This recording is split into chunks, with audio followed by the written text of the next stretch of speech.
Number 10. Mudlarks. Victorian London. Around the 1840s, it was a bit of a mess. Yeah, a lot of sore throats, that's for sure. Everybody was sick all the time, and the jobs that were available certainly did not help the cause. The jobs that were available had you catching rats and crawling into sewers. One of the worst jobs to have was that of a mudlark. As their name hints towards, a mudlark involved getting in deep in the muck that builds up alongside the Thames River. This one was reserved for younger folks, obviously, because it was like working in quicksand. If you were older, you would just get trapped. It was pretty sad. It was also exhausting, not to mention the chances of being washed away by the river were pretty high. All for the slim chance of finding a pocket watch, driftwood, rags, anything really worth your troubles. Number 9. Chimney sweep. I remember when I was younger, I had to sweep the chimney in the house every now and then, whatever, and I loved it. You know, I thought I was the father of the house for a bit, getting in the chimney, getting all dirty and stuff, doing this, my hands on my waist. I don't know, that's what a man was when I was younger. That little broom too, I loved that little broom. I remember when I would do this, my grandmother, who is very English, she would be shook. She would watch the entire time. She would be taken back into time. Because this was a terrible job to have in Victorian London. Yeah, it was not the same at all. Chimney sweeps were famously young. I can't say anything else there in regards, but yeah, they were wee lads, to say the least. History is horrible. 1840 was a good year, all things considered, because a law was passed that then made it illegal for anyone under the age of 21 to climb in and then clean a chimney. Thank God. I'm glad that stopped. I was 18 cleaning my chimney. I had no idea I could have used this great law. Been like, actually, mother, a lot of claws. Number 8. Funeral mute. Funerals suck, man. I was a pallbearer like 3 times before the age of 21. My one arm is just strong as now. That's it. I can lift anything just with one arm. I thought being a pallbearer had a lot of pressure, right? Victorian London saw many funeral mutes. Oliver Twist, one of those lousy jobs in that tale, was that of a funeral mute. Funeral mutes were required to dress in all black with a sash while carrying a long cloth covered stick, and your job would essentially be to stand and mourn silently at the door of the recently deceased home. Yeah, guy dies of a plague and you're like standing there like holding your breath like, great, this is the worst job ever. You would then lead the coffin to the graveyard, so a lot of responsibility. Yeah, don't trip or breathe. Number 7. Diet. Bedroom misconduct was becoming a huge issue. Refer to number 9 and 10. While women did get most of the blame because, well, you know, history, men did get some of the blame. The issue of intimacy for men could be described as barbaric primal sense. So how do we curb this? How do we stop men from acting on these caveman urges, ooga booga? Well, simple really. Men just have to stop eating certain foods, as it was thought at the time that food had a link to the misconduct, or rather, the overabundance of bedroom-related issues, including mustard, pepper, rich gravy, beer, wine, cider, and tobacco. And if you weren't paying attention, that's basically the diet of every man in Victorian times. Not sure how a jar of finely prepped mustard would get you flustered, but okay, sure. The beer makes sense though, you know, have a few beers, and even the mop leaning over in the corner looks pretty lonely, and boy, that mop has lovely hair. Number 6. Job market. Ladies of the evening, women of the night. Women who make beds go bump in the night. They were everywhere in Victorian London, a lot. It's partially related to some of the points I previously mentioned. Now, I'm not here to say it's necessarily a bad thing. Personally, I don't think it is. As they say, it's the oldest profession in the book, with an estimated 80,000 women working in the night by the late 1890s. You'd have to be crazy to miss that. I mean, they were literally everywhere. With numbers like that, there's something for everyone and in varying price ranges, as they can be found in brothels or townhomes set up by the wealthy men for their mistresses, pretty much anywhere trouble likes to spawn. Even some artists took advantage of this by living with the gorgeous girls of the evening, as going behind closed doors with one was debatable, but becoming friends? Now that's a social transgression. Becoming friend, how dare you befriend the people of the night? Number 5. Jolly Lad. When people think about certain magazines that depict lewd imagery, you probably only think of Playboy. The bunny imagery was good marketing, honestly, just smart. But what if I told you the Hefmeister wasn't the first to publish such a magazine, or imagery? Back in the Victorian era, there was some saucy imagery being produced.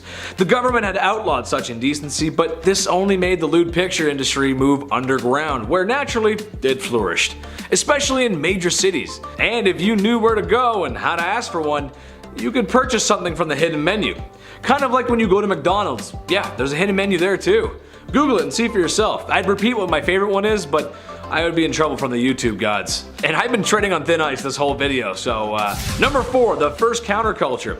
The 1960s were a very important time for many different people. Black Americans were fighting for the rights, music went from holding hands to strawberry fields, if you know what I'm saying, and everything that your parents told you just kind of felt wrong. If you grew up then, you know what I mean. I know people like to make fun of hippies, but there was some good ideas there. Well, in 1890s England, they were sort of having the same thing happen. Obviously, not as strong as a push as it was in the 60s, but still. Basically, after all the oppression towards bedroom relations, people began to open up. Not literally, just open up thinking-wise. That's really gross, don't repeat that. There's only one way we all got here. Unless you're a test tube baby, of course. In that case, thank you for watching CT133576-2. To some historians, this makes sense. When you push and push for things to happen or ban, eventually people will push back, especially if it's something like bedroom time. Everybody likes a little bit of bedroom time.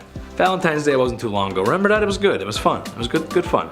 Number 3, holiday cards. Today, these Hallmark holiday cards, they go way too hard. And they also have a card for everyone and everything, you name it. Birthdays, weddings, stepdad's name day, you're like, what? That's so specific. Like, they have everything covered. But back in the 1800s, these holiday cards, they were brand new. Nobody knew what to write or say, so they would just end up sending these artistic, sentimental scenes. It would be like a frog in a top hat riding a bike. No caption, just that. You'd be like, hey, Merry Christmas, I guess. It'd be like a carrot with a face. It'd be a haunting image, really, to receive from a loved one on Christmas, but it's the thought that counts, I guess. This holiday season, just give your parents a card with this on it, and then see what they do. Don't even write anything, just stare at them in the corner, all Victorian-like, and be like, Mother, Father, Merry Fortnight Christmas. I don't know what they would say. Number 2, lots of arsenic. We of course have to mention a big problem in the 1800s. Arsenic, everywhere, all at once, okay? Skin lotion, tons of cosmetics, it was a nightmare. Even if you didn't use any facial cream or anything, it was everywhere else. It was in wallpaper, it was in dresses, it was in toys, medicine. My gosh, it really was horrible. It's a nightmare. And it's because arsenic was cheap at the time. It was during the Industrial Revolution. It was being unearthed more and more, and finally, come 1851, the Arsenic Act was passed, which fixed a lot of issues. Yeah, we regulated that one. Not soon enough, but we definitely got that one fast. And finally, number 1, Jack the Ripper. Unidentified to this day. We've got to end on a horrific note. Everybody's just finding out now about Jeffrey Dahmer, it seems. He's a hot topic on Netflix. But what about Jack the Ripper? How did he get away with it this entire time? Why aren't we going to see a Netflix doc on him? Ever. Jack the Ripper was active in the East London neighborhoods, primarily targeting sex workers in the area. Now, at the time, the murders of 5 women from August to November of 1888 were believed to have been connected somehow to Jack the Ripper, although some sources claim that he was active even until 1891. Again, we're never going to know at this point. Many believe Jack the Ripper had some anatomical knowledge due to the way that he left his victims. I can't really say anything else because it's disgusting, but yeah, he knew some things, disgustingly. And while there were some suspects, including a member of the British royal family, believe it or not, Jack the Ripper was still never identified. Number 8, knock her up. No, not like that. God. Look, I despise my alarm clock. It wakes me out of my deeply deserved beauty sleep at 6 a.m. every weekday morning. Now take the alarm clock and assign that job to a real person.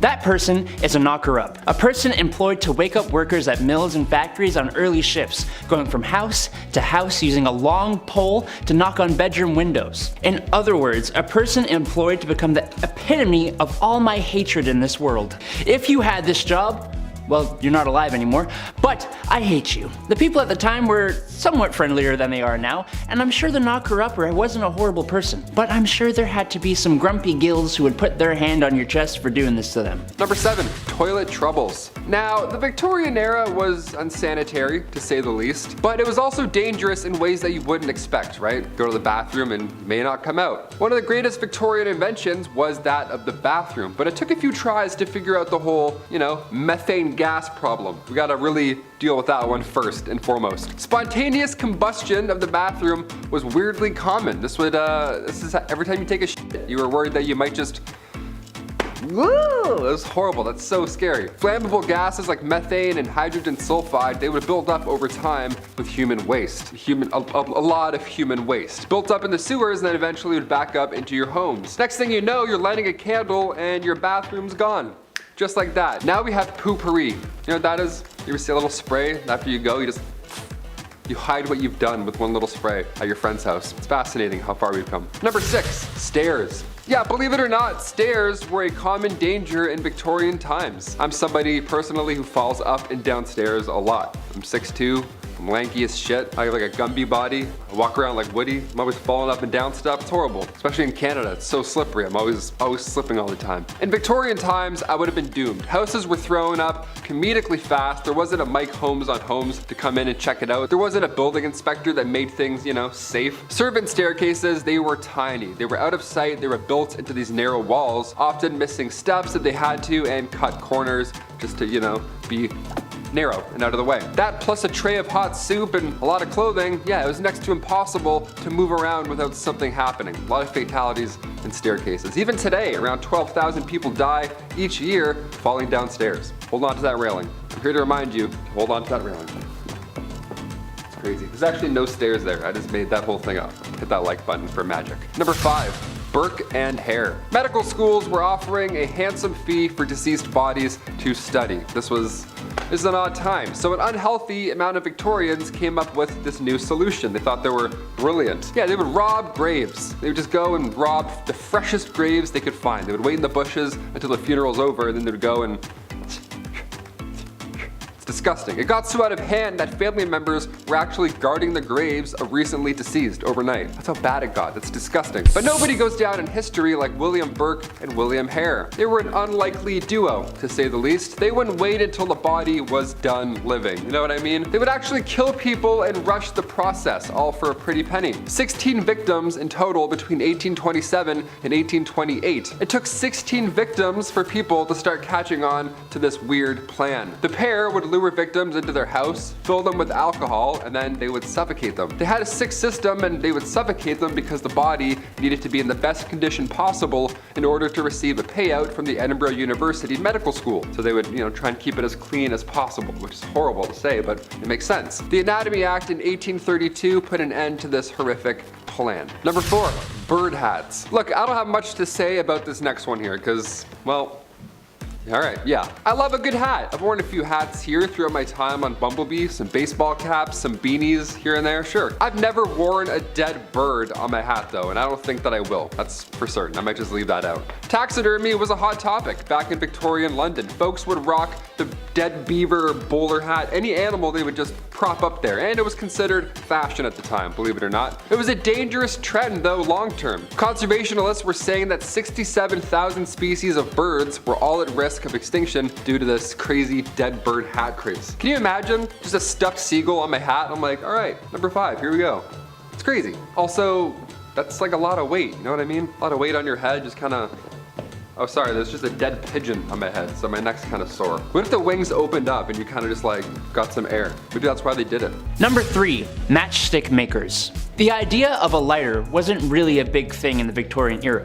They definitely existed, as the first one was invented in 1823, but it was not exactly a portable thing. So matches were your match. The first match was invented in 1805, but it sucked. The first friction-activated match came about in 1826, and they were made with white phosphorus, which is extremely toxic. But they didn't have machines to make these matches.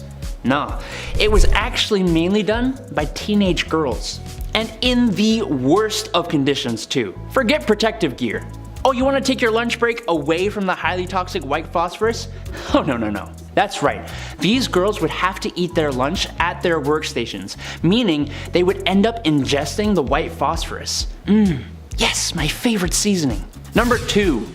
Resurrectionists. Back in the day, medical schools who wished to study the human body only really had access to the bodies of criminals who had hit the end of the line. There actually weren't too many of these bodies around, which led to a good price for bodies that were in reasonably good condition, other than being deceased. This wasn't exactly the greatest idea, as now you've created an opportunity for people with no morals or empathy to go and dig up fresh graves, becoming resurrectionists. A cool name for an absolutely god-awful profession, if you could call it that. The problem was bad enough that people would actually guard the graves of their recently deceased loved ones. No one should have to do that. Number 1. Night Soil Man. Alright, if you need me, I'll be depositing my night soil over in the toilet. Poop. Night soil is poop. And the night soilman? Well, you see, before we had real sewer systems, the night soil you deposited at home would go into a lovely hole in the ground. As you can imagine, these would tend to fill up over time, and that's when you have your night soilman come in. Yes, his job was to clear out the poop deposits from houses and cart it away in the middle of the night so nobody in polite society would have to see it. But they were always in business, so that makes the job a little less crappy. Number 10. Albert. Adam, how is Queen Victoria's marriage to Prince Albert bizarre? Well, my little honeybees, not to be a pessimist, but it's bizarre because they actually really did love each other. Be honest, how often do you think it occurred that people of royal or noble birth actually got to marry someone they genuinely loved? On February 10th, 1840, Queen Victoria married Prince Albert of Saxe-Coburg-Gotha, who, interestingly, was her first cousin, and who was actually kind of not the favorite of the British people who saw him as an outsider. As queen, she was the one to propose. Good for you, Queen. Literally. The couple stayed married for 21 years until Albert died of typhoid in 1861, and together, the couple had 9 children. 9. Even after his death, Queen Victoria continued to make ruling decisions based on the principle of what would Albert do? Such a nice way to start this heinous list. Number 9. Napoleonic Wars. Okay, a little bit of a stretch, but I would argue the Victorian era lasted from about 1814 to 1914. There's no specific date, but it could be classified around this time. The Napoleonic Wars were essentially world wars started by one man, the Corsican ogre. Hello. Imagine having the whole world against you. No, really, the whole world against you. Britain, Prussia, Russia, Austria, and sometimes Italy took part in the coalition wars, which were just part of Napoleon's story. Trust me, this dude was arrogant and he was the antagonist of the story. He's been labeled as the greatest tactician ever. When it was all said and done, he had rediscovered ancient Egypt, fought many battles, and managed to become emperor. And he got banished twice. 8. Mummy unwrapping parties. What is your favorite idea of a get-together? Let me know down below, I won't judge, I promise. Unless, of course, you say mummy unwrapping parties like some people in the Victorian era might have. Then I will indeed judge you. Thanks to the Napoleonic Wars making their way to Egypt, interest in the country was on the up and up. And while people have been buying mummies since the Elizabethan era, now these rich weirdos bought even more, bringing them back as souvenirs. Once they got to the homestead, they would almost instantly hold parties with all their rich friends where they would unwrap their mummies like a Christmas present. Congratulations! It's exactly what you thought it would be! A 5,000 or 6,000 year old decaying corpse that smells horrible. Why are rich people like this? I don't get it. Number 7. A phrenologist. I think if this YouTube thing doesn't work out for me, I'm gonna go and make up a science. It worked for phrenologists. They claimed that a person's personality, character traits, and abilities could all be figured out by bumps and indents on a person's skull. Characteristics like secretiveness, amativeness, conjugality, and combativeness were apparently controlled by areas of the brain that they called organs of the brain. The idea was dismissed by the church, but it nonetheless gained traction through Europe and was really popular in the States. The idea that you could modify these organs through self-control and practice sounded really good to self-help gurus at the time. If only it was real. Number 6. A dog whipper. Looking for someone who absolutely despises dogs and doesn't mind being despised by the rest of us.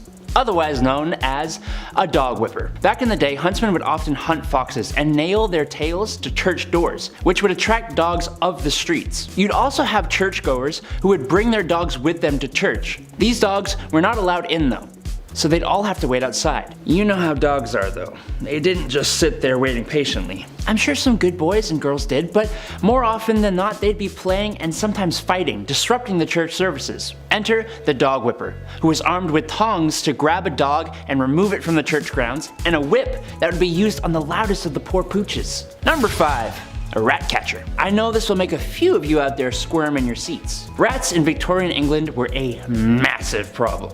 They were everywhere. Every nook and cranny of your house, from the basement to the pipes. There was even an account of them spilling over from royal parks. So of course, where there is a problem, there is a job. Rat catchers were pretty famous throughout the Victorian era and were highly praised in society, but the job wasn't too glamorous. You'd be going into the dark, dirty places where rats would make their homes and catching and often killing thousands of rats a year. Often rat catchers would use other animals like dogs and ferrets to help them hunt down the rats too. I don't know though, gonna be me. Number 4, an upright worker. Upright workers, otherwise known as chimney sweeps, actually started off being children as young as the age of 4. The smaller size of the little kiddos was perfect for fitting inside and climbing up and down chimneys. The little suckers would rub their elbows and knees up against the brick of the chimney so much that they would be scraped raw before callousing. Isn't that lovely? No, it's not. It's horrible. Some children were deliberately underfed to keep them small enough to do the job. Some of them would get permanent lung damage from the dust and smut and smoke from the chimney. Some kids even got stuck in the chimneys. Thank the Lord they eventually passed a law that would make it illegal for anyone under the age of 21 to be a chimney sweep. But even then, 'tis not a profession many would like to have. Number 3, the tube in it. The London Underground, baby, the world's first subway, which let me tell you, it's kind of annoying living in Canada when you have two very popular franchises that share two common names for a rapid underground train, Metro and Subway, right? It's so annoying. You Google Metro and Subway and then the grocery store comes. I never have that. Okay. Maybe it's a me thing. It's a me thing. Tunnels underneath the city and trains travel through it. It's simple. Well, the first one was opened in 1863, which is an engineering feat to say the least. And it feels like forever ago. I mean, that's older than Canada for crying out loud. When you think of the Victorian era, you think horses, carriages, top hats, and orphans asking for more gruel. Mind you, the locomotive was different from a modern one, but this is a very modern idea, especially considering that there's no cars yet. Kind of a weird thing. Number 2, the telephone. On March 7th, 1876, Scotsman Alexander Graham Bell got a patent for his invention of the telephone. 3 days after acquiring the patent, Mr. Bell made his first phone call to his assistant, Thomas A. Watson, saying, "Watson, come here, I want to see ya." And that was that. And we've gone downhill ever since. No, I'm just kidding. The telephone is a huge groundbreaking invention allowing people to communicate across vast distances. But the phone addiction some of us have to deal with now, man, it's rough. Alexander Graham Bell was born in Edinburgh, Scotland, and the whole reason he became interested in the idea of creating the telephone was because of his mother, who was deaf, and his father, Alexander Melville Bell, who was a teacher of elocution, and was famous for the phonetic transcription system he had developed to help the deaf learn to speak, which is really quite sweet, actually. Number 1, the war to end all wars. Out of all my research about the Victorian era, the start was somewhat muddy. Maybe because historians don't want to take away from North American or Napoleon history. But the end of the Victorian era was more clear. 1914, the war to end all wars. This was the big one, folks. A mixture of militarism, imperialism, alliances, and a power struggle made for a powder keg that ended up exploding in 1914. Unlike a lot of wars, this one actually changed things. Empires fell while others got stronger. Countries on maps were being redrawn. Others stayed the same. The culture? Well, it changed too. What did it? I'm not sure exactly, but what I do know is that when sitting in a wet, freezing, muddy trench for months on end, well, that's horrible, especially when the only thing you have to look at is a red paste that used to be your comrades. It was not a good time. And it made a lot of folks go a little crazy.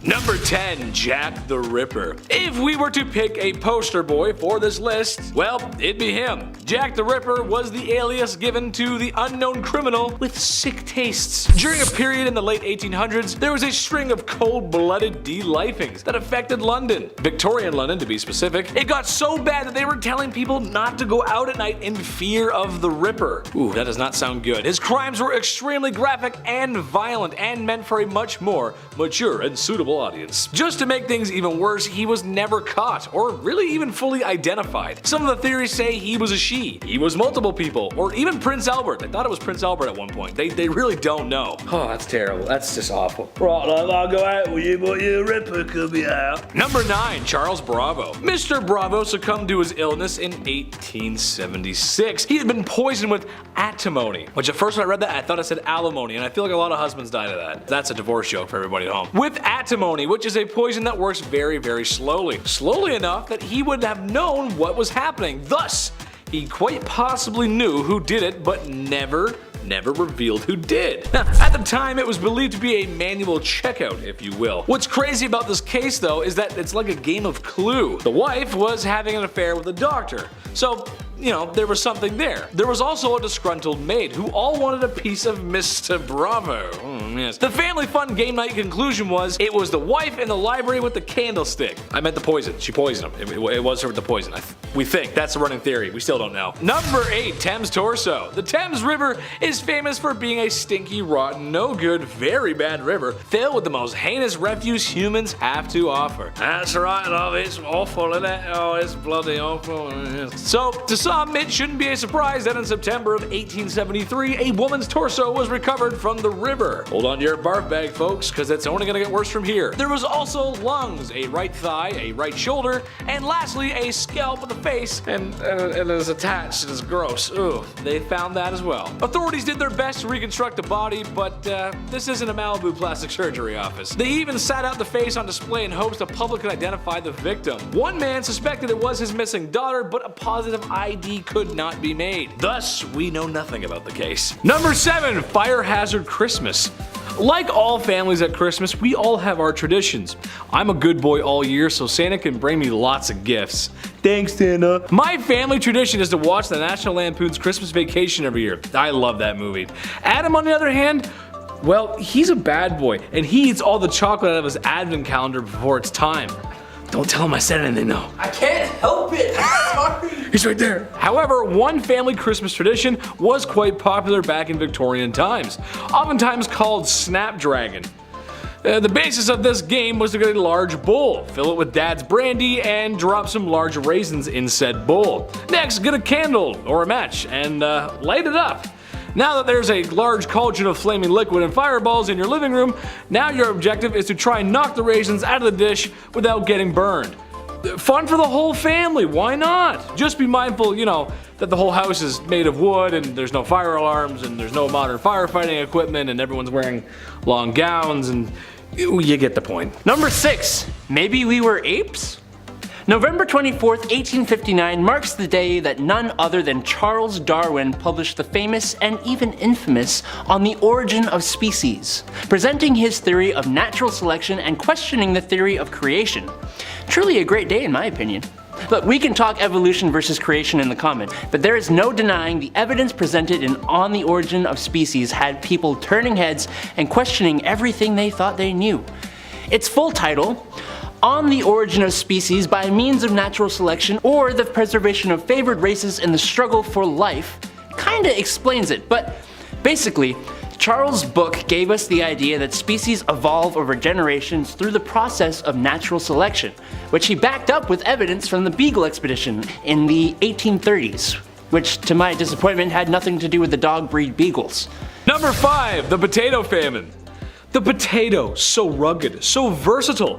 Think of all the ways you can prepare a potato. Boiled, broiled, baked, mashed, pan-fried, deep-fried, french fries, hash browns, latkes, and sometimes you can put them in soup or stew. Usually pretty cheap and filling. The food of peasants, and I love it. However, during 1845 Ireland, a fungus outbreak was taking hold of potato harvest all over the country, thus creating a large famine that would see over 1 million people perish in a famine. Queen Victoria tried to help but was ineffective, and by help I mean the same effort I put into reaching for the TV remote that's too far away on a lazy Sunday. Number 4, body snatching. Look, back in the day, making a buck was not so easy. Some people who had absolutely no morals went this route. Basically, you wait around for a recently vacant grave to be not vacant, and before the soil can settle, You remove the inhabitant of said grave and go to your local university and say, right, I've got this here fresh non-mangled corpse, give me some money and it's all yours. And Bob's your uncle, you are now the very bottom of the barrel, detritus of human existence. But hey, you made some moolah and can afford to eat your next meal. Honestly, while you may be the worst of the worst people, it's partially the doctors and schools that are to blame for even accepting these fresh, illegally exhumed corpses for study in the first place. It may not sound like a specific event, but some people dressed up for it, so there's that. Number 3, Lizzie Borden. Lizzie Borden took an axe and gave her mother 40 whacks, and when she saw what she had done, she gave her father 41. That's a nice nurse. What a nice thing to say about a nice young lady. Maybe one of the most famous crimes ever, actually. In a nutshell, it looked like Lizzie had done it. It was a closed and shut case. It seemed like a pretty concrete open and shut case, but yet again, somehow, she got off free. She claimed that she was in the barn when it happened, and then she discovered the bodies. Now, most of the topics on this list are a whodunit, but I mean, for sure this one, we can't be so serious to not ignore the facts here, right? I mean, she was the only person there. Who could have done it? Oh, well, unsolved apparently. Oh god, alright, she didn't do it. Number 2, the West Ham vanishings. Just east of London between the years of 1882 and 1899, a few women disappeared and they were left in parks, or at least their bodies were. I don't know why that keeps happening. It's 1800s is weird. And while we don't know very much about Jack the Ripper, we know even less about these cases, as they've somewhat fallen into obscurity. Naturally, police thought it could be Jack the Ripper again, but it's also likely that it's not. I'm starting to think Victorian London isn't the safest place for a lady to be. I don't like this is going. That's all the information on that one. It was like, yeah, they died, we don't know who did it. Oh, okay. Alright. I'll put that in. Number 1, Carrie Brown. This one takes place in 1881 Manhattan. Carrie Brown was found deceased in a hotel room. A man named Amir Abi was arrested and spent 11 years in jail for the crime before being proven innocent and released. So what's so crazy about this whole thing? Well, given the same style, the running theory was that again, this was Jack the Ripper, even though this was New York and not London. So the question is really, who did Carrie in? And if it was Jack the Ripper, why is he in New York, and how many more did he really commit in London and New York? Man, that's scary, dude. I don't know. Number 10, Queen Victoria. It's all bloody herself, Her Royal Majesty and Queen of the British Empire. Queen Victoria. She's responsible for a lot of things, including a nice long holiday in the summer where dads get to be irresponsible with fireworks. Nice.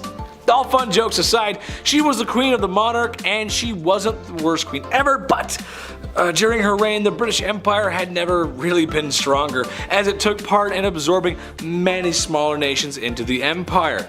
And they didn't ask nicely, if you catch my drift. India, China, and a lot of parts of Africa. Africa had a rough time back then. It was pretty hard for that continent. They all felt the wrath of the Queen's expansionist fist. It's really sad, actually. Goddamn. Number 9, thieves. Times, specifically in Victorian London, weren't the best. It most certainly wasn't the cleanliest place on earth, and there were orphans asking for more porridge. I don't know. I didn't read the book, guys. Sorry. Lack of rights, social expectations and pressure, and a lot of double standards. Honestly, it just wasn't an easy time for women. Well, it shouldn't really come as a surprise, but thievery and pickpocketing were often done even by women though. I mean, what choice do you have at that point? The idea of ladies was so ladylike or elegant that it wasn't possible, or at least people thought it wasn't possible, that they could be criminals. What a backhanded compliment. What, are women a criminal? I certainly don't think so, sir. It's not possible. It's very possible. There are tons of thieves and pickpockets. That's just ridiculous. Number 8, Jane Toppin. Take a trip with me to Boston. We can see Bunker Hill, Old North Church, and Faneuil Hall. Ooh, cool. We could also visit a very nice nurse from the 1880s who was taking care of the elderly. Jolly Jane, as she became to be known, was a nurse who took care of the elderly. And by take care, I mean the same way you took care of your first hamster. Yeah, not so great, was it? Now, how did he know that? I know. She would dose up the old geezers with a healthy Keith Richards-sized dose of morphine. Yeah! There's only so much rock stars that can handle that level of rock and roll. And guys, Grandma and Grandpa, they're not one of them. They can't handle that kind of stuff. After that, she would lay down with them and just like chill with the body, because that's what you do. Ugh. Before she was caught, there was an estimated 31 grandmas and grandpas not at the dinner table after having her as a nurse. I'm just gonna lay down right beside you. It's gonna be great. Just gonna lay down. Number 7, the Gattons. In 1898, adult siblings Michael, Nora, and Ellen Murphy were on their way home Boxing Day after an entertaining day out. They made their way home after a dance had been cancelled. And sometimes that happens, but they still made the best of it, and you know what? I respect that. Enjoy your life. Enjoy the afternoon. That's awesome. However, they never made it home. Their bodies were discovered in a grisly, bloody scene. I mean, really bad. Skulls were crushed, bodies were beaten, and someone had done in the horse. I mean, they shot the horse. That's crazy. No witnesses, I guess. To this day, nobody knows what happened to the siblings. It's really scary. Number 6, Edwin Bartlett. Edwin Bartlett, like many other people in the Victorian era, was in need of a good dentist. I can use one too. I need braces. I'll be so cute with braces. A lack of dental hygiene made for many issues back then. So if you take away anything from this list today, folks, it's brush your teeth and go see your dentist. It's important. Well, he went to the dentist because his breath had been so bad he had to sleep in separate beds from his wife. He had so much buildup and gunk in there. It was that bad. Gross. For me, it's because I fart in my sleep, or at least so I'm told. That's what everyone says. I don't know. At the time, Mrs. Bartlett asked her husband to pick up a large portion of chloroform because that was legal back then. You just pick up some chloroform. Okay, sure. What a time to be alive. He later was found with chloroform in his system, a large amount. The missus somehow convinced the court that she was innocent. A study done almost 100 years later confirmed it was her. Well, at least maybe it was her. We're again still not sure because it was so long ago. Number 5, Harriet Boozwell. Christmas morning 1872 was a good morning for everyone waking up except Harriet Boozwell, who was found carved up like a Christmas goose. Oh god. The night before, she had attended a fancy Christmas ball, as you do back then, and she was seen leaving with a well-dressed, handsome man, a foreigner, most likely German, as witnesses report. She was found the next day with multiple lacerations, and yeah, it wasn't pretty. The police eventually followed a trail of evidence to a German man in South America, but because of the man's pleasant demeanor and solid alibi, he was dropped as a suspect, even though his maid claims of cleaning a bloody handkerchief that night of her passing. No one else was ever arrested for the crime, and that was the end of that one. Oh yeah, the bloody handkerchief? Yeah, that was my brother. I had nothing to do with that. Yeah, it was not me, sorry. Number 4, Elizabeth Jackson. Surprise, surprise! Another mangled corpse was found in the River Thames. That's weird. This time, the lower half of a woman and legs. As the days went on, more and more parts were discovered, and after another bad glue and paste project, it was identified to be Elizabeth Jackson, a young woman who had left her home in shame of an unwedded pregnancy. Ooh, scandalous. Sadly, she ended up in River Thames, and no one is sure who did it at all. Some claim actually it was Jack the Ripper, and while it does make sense, experts don't all agree. Thus, it is another unsolved mystery. God, why is it happening so much back then? What the hell's going on? God. Number 3, Mary Ann Cotton. Marriage can be tough, sure, but Mary Ann Cotton is the reason today you can't collect on life insurance when your spouse mysteriously, get your finger quotes out, mysteriously passes away. It all started when she predicted the passing of her stepson, and then it happened. That's weird. After that, it was her husband here, and then another husband there, and well, it's starting to get a little fishy, don't you think? Well, once these unexpected passings were looked into, they all had something in common, something in their tummies. Arsenic. Yes, she was getting rid of her husbands and then trying to claim the insurance money. Evil, but ahead of her time, like 50 years ahead of her time. That's insurance fraud. That's interesting. Well, it's also like cold-blooded, calculated unaliving, you know, but insurance fraud too. Number 2, Tilly Kilmick. Okay, how about a literal psychic who knew when all of our late husbands were going to pass? In the late Victorian era, Tilly Kilmick was first found predicting the passing of scruffy wild dogs in the ghettos of Chicago. It's kind of a weird thing to say, like, yeah, see that dog? That dog's not gonna make it. The dog? No, he's not gonna make it. Anyway, somehow she always knew when they were going to expire. Then it was her late husband of 29 years. That's kind of strange, 29 years, and he ends up, that's weird. After cashing the insurance money, which she got immediately, she started dating immediately, where oblivious man after man kept passing, and very shortly after she married more and more. Well, she was a regular Mary Ann Cotton, to say the least, as she too was using arsenic on her husband to collect insurance money. She eventually was arrested, and her stipulation for being in prison was that she was not allowed to cook for anyone. I think that's fair. That's good. Don't let her cook. That's a good idea. Number 1, ladies of the evening. Love them, hate them, or spend a lot of money on them in Vegas. That's Las Vegas, baby. The era was defined by them, especially in London. Whoo, baby. I mean, at night you really couldn't walk anywhere without a fair lass daintily waving her hand in hopes of luring in a customer, which wasn't really an issue given that bedroom-related sicknesses were at an all-time high. Syphilis specifically had shockingly high percentage of the population and would make you think twice. Well, it would make us think twice, it would make me think twice, but people back then, they kinda just went for it.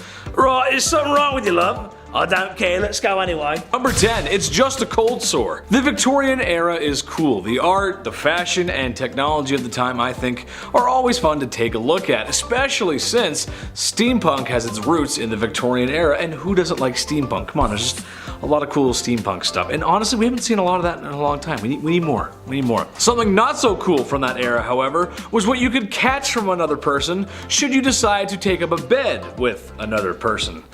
Syphilis, yep, one heck of a disease. Funny enough, it was so common that it was making intimacy itself an unusual practice. People were scared, and honestly, maybe rightfully so. There's no cure, and if it progresses to its later stages back then, well, you go crazy.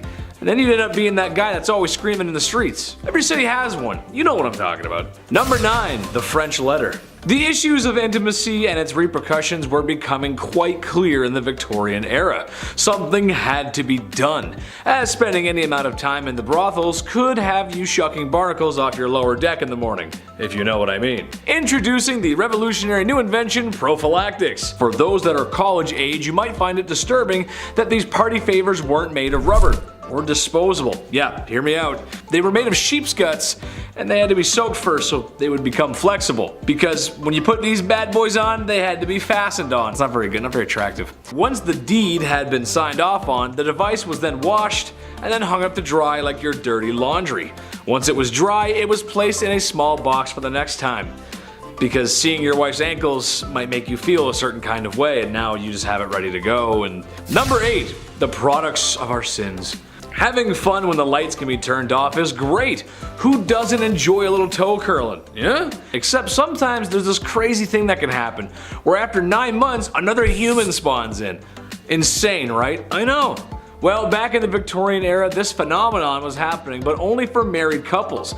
As you have to be married, of course, or else a child would be born out of wedlock, which to people at the time was just the worst. Oh, I never. These stigmas were not favorable for women, as some preferred to avoid that kind of press by abandoning or straight up just unaliving their children. Horrible, just horrible times. Just another one of those good old wholesome times in history where we were treating women with the utmost respect and decency. Very nice. We were actually not very nice. Number 7, Typhoid Mary. My mom wasn't the best cook on planet Earth, but God willing she tried. You know, she really put in a lot of work. Excuse the meme here, but she makes a mean spaghetti though. God, I love mom's spaghetti. I really do. And her cookies. Oh, she makes the best cookies. Everyone should agree with me in the comments section so I can show my mom and tell her she hasn't made cookies in a while. Tell my mom to make some cookies. It's time she makes cookies, man. They're so freaking good. They're the best on earth, I swear. Well, my mother is okay. She doesn't make up the Gordon Ramsay standards. But that's okay because no matter how well Typhoid Mary made the lamb sauce, it was always gonna make people green. As Typhoid Mary was an asymptomatic carrier of typhoid fever. Yes, that's what we're talking about, Typhoid Mary. Crazy enough, after she found out that she was asymptomatic with typhoid, she insisted upon cooking. She kept going, which got more people sick. Surprise. She was forcibly quarantined multiple times in her life. You can't make this stuff up. Please stop cooking, you're sick. I'm gonna do what I want, you can't tell me what to do. Number 6, Belle Starr. You know, for those who enjoy adult entertainment, her name kind of sounds like it came from there, right? Anyway, she was a cowgirl and outlaw in the 1880s and in the Lone Star State. She was married to an Indian, and oftentimes as a couple would offer help to other outlaws needing refuge at their ranch. In 1883, her and her husband were caught trying to steal a horse. Very RDR of them. And spent time in the old slammer. They continued their outlaw ways until it all went Dutch Vanderland, meaning it didn't go very well. One day, like any other good Western, a stranger had come to the ranch, kind of out of nowhere, and gave Belle Starr a taste of the law. Just happened to be with a big iron. To this day, nobody knows what happened, who the stranger was, or why she was bang bang. No one knows. No one understands. It's crazy. There should be a movie about that. Big iron on his hip, all fancy. Anyway. Number 5, Mary Surratt. I actually didn't know this one, but perhaps maybe our American audience remembers. Some will recall a time when America was divided in twain. After all, a house divided amongst itself cannot stand. A certain top-hatted, bearded president did his best to restore the Union. It took a lot of years and lives, but he managed to do it. However, some were still not pleased. A one John Wilkes Booth, to be specific, had to ask the president a leaded question, if you catch my drift. Well, after assassinating one of the most beloved presidents in American history, he needed to hide. You gotta hide after that. And Mary Surratt was the woman who'd let him hide. So I think aiding and abetting, as well as harboring the most wanted man in America at the time, counts as scandalous. She also had some other anti-union behavior as well. That's not good. Naughty, not very nice. Number 4, Lizzie Borden. Lizzie Borden took an axe, gave her mother 40 whacks. When she saw what she had done, she gave her father 41. Isn't that nice? Oh boy. Yes, that's right, the late 1800s teenage daughter who maybe perhaps pulled an O.J. Simpson. Nah, we're not sure, I don't know. Maybe she did not sort of brutally unalive her families. No one else was found at the scene, and then she was acquitted. That sounds just like OJ. Which, given how women were treated back in the day, is kind of strange because it just feels like women who are clearly not guilty were punished for stuff they didn't do, and women who are for sure guilty get off free. Her alibi was that she was in the barn when it happened, and then she walked to the house and Mom and Dad, what's going on here? Let me just wash off my bloody shorts here. What? Who did that? What? That's crazy. Number 1, Prince Albert. If you've ever stepped foot into a tattoo parlor, then you might know where I'm going with this. Prince Albert, the husband of Queen Victoria, had some controversy circulating his name. One, because he shares a name with another Prince Albert who was speculated to be Jack the Ripper, but also because of a very unique piercing. Go ahead and take a guess where that piercing is. Yeah, I didn't think so. As a man, if your anatomy could be described by an internet comedian using moderately funny euphemisms, then the piercing would go through your German army helmet. That makes sense, right? The horror. The absolute horror. It's rumored that he had one of these piercings. Did he? I'm not sure. But if it means anything to you, Nicholas II had a tattoo, so it's not completely out of the realm of possibility.